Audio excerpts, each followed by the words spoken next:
Editor-in-Chief, Rem Instituta. What do you think about Taylor Swift? One of the most famous people right now. Yeah, I think she's beautiful, very beautiful. I find her very beautiful. I think she's liberal. She probably doesn't like Trump, but I hear she's very talented. But I think she's very beautiful, actually. Unusually beautiful. 5 times beautiful in just those few seconds. Ramin Satuda is interviewed Trump, and he's out front. And I know, Ramin, that you spent more than 4 hours over the course of 6 different interviews talking with him. You have the tapes, all for your new book, Apprentice in Wonderland. So Taylor Swift, obviously, he railed against her for endorsing Biden at a meeting with Republicans on Capitol Hill. He seems to have a real focus on her, an obsession with her. Tell me more about it.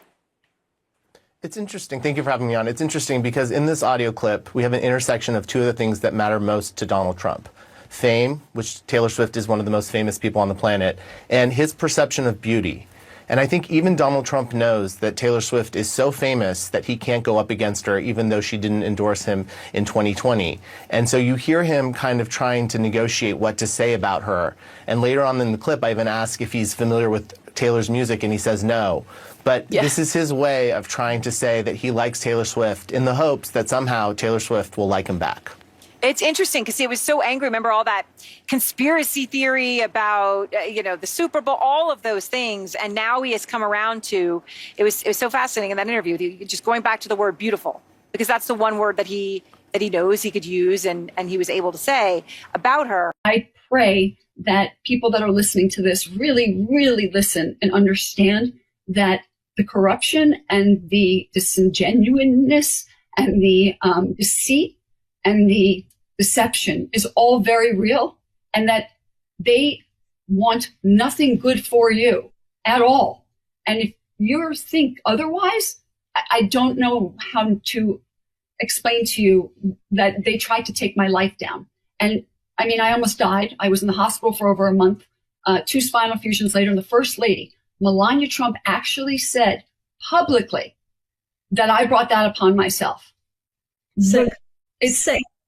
It's sick. And not one person commented on it. Not one. It's the first time I'm actually even talking about it. I brought that upon myself. How dare you?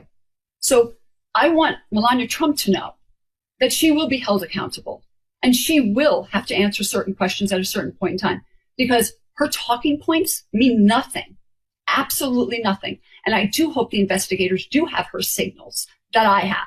And I hope that they have her text messages. And I hope that they have every email that was written on a non-government email address, because those emails show Melania is very well aware of everything. What you went through was unthinkable. And you are totally worthy of peace now for the path that you have chosen to take. Thank you. And so are you.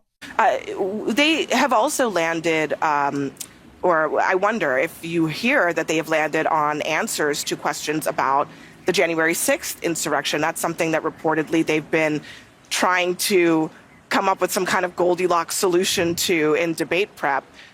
Have they? They have been talking about how they're going to answer various questions related not just to the attack by a pro-Trump mob on the Capitol building during the certification of President Biden's Electoral College win.